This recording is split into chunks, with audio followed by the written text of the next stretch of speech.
Hello दोस्तों, कैसे हैं आप सभी। मैं स्वागत करता हूं आपके मेरे चैनल पर जिसका नाम है लीगल पेडागोजी।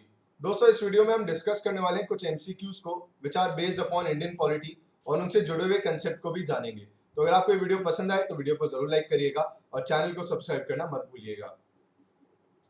दोस्तों, पहला क्वेश्चन है कि 10th schedule of the constitution was added by which amendment of the constitution. तो दोस्तों, 10th शेड्यूल ऐड किया गया था बाय द 52nd अमेंडमेंट, जो कि एंटी डिफेक्शन लॉ के बारे में बात करता है। अगला क्वेश्चन है कि प्रेसिडेंट, अगर आपको प्रेसिडेंट बनना है इंडिया में तो उसके लिए मिनिमम या मैक्सिमम एज लिमिट क्या है। तो दोस्तों, मिनिमम एज लिमिट है 35 इयर्स, पर मैक्सिमम एज लिमिट की बात करें तो कोई भी मैक्सिमम एज लिमिट नहीं है और कोई बंदा देश में, हमारे देश में राष्ट्रपति एन नंबर ऑफ टाइम्स बन सकता है, जबकि यूएसए में खाली 2 बार बन सकते हैं। तो इसका आंसर होगा ऑप्शन सी। और एक और बात जो आपको पता होनी चाहिए वो ये है कि to be a president in India you must be qualified to be a member of Lok Sabha. अगला क्वेश्चन है initially for how long president rule can be imposed in a state. तो देखिए, initially it can be imposed for 6 months, पर maximum duration जिसके लिए state emergency impose की जा सकती है वो है 1 साल। और स्टेट इमरजेंसी के बारे में डील करता है आर्टिकल 356। अगला क्वेश्चन है दोस्तों, the chairman of the committee on public accounts is nominated by which of the following.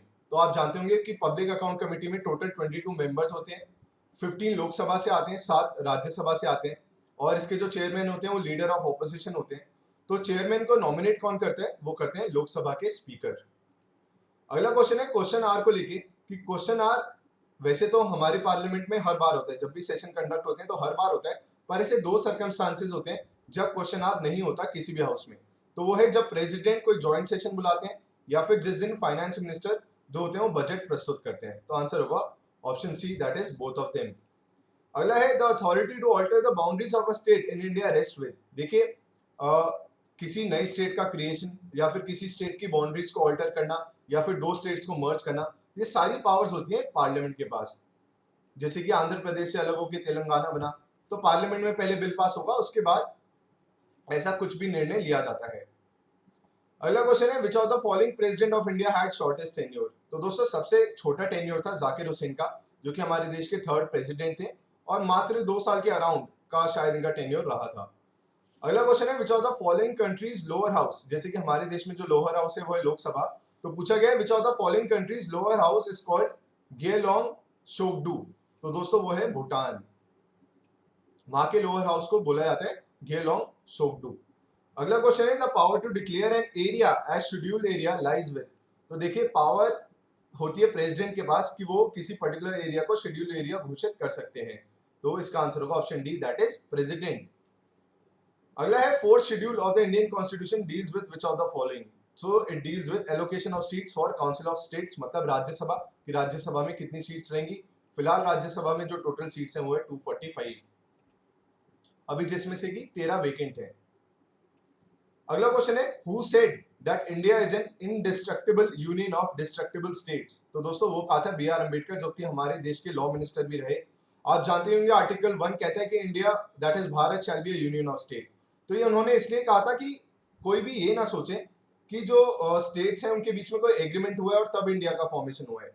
उनका बोलना या मानना ये था इस बात से कि देखिए, आप कभी भी कोई स्टेट ये नहीं कह सकती कि मुझे अलग देश चाहिए, क्योंकि कोई एग्रीमेंट से फॉर्म नहीं हुआ है इंडिया।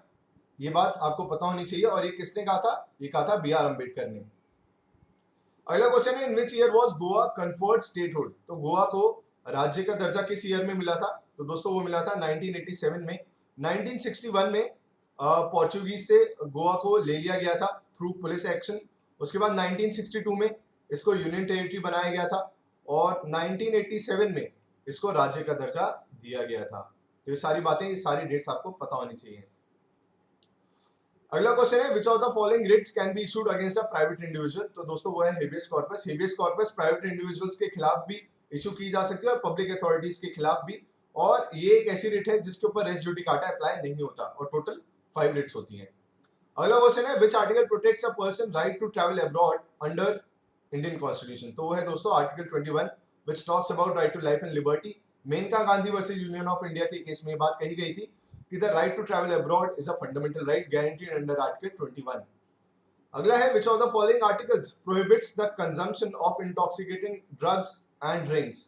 तो दोस्तों वो है आर्टिकल 47 जो कि एक डायरेक्टिव प्रिंसिपल है, जो कि ये कहता है कि स्टेट को उस दिशा में अपने लॉज फ्रेम करने चाहिए जिससे कि लोग इंटॉक्सिकेटिंग ड्रग्स या फिर इंटॉक्सिकेटेड ड्रिंक्स का कंजम्पशन ना करें। तो दोस्तों ये था एक छोटी सी वीडियो ऑन इंडियन पॉलिटी। अगर आपको मेरी मेहनत पसंद आ रही हो तो लाइक जरूर करिएगा और चैनल को सब्सक्राइब करना मत भूलिएगा। Thank you so much.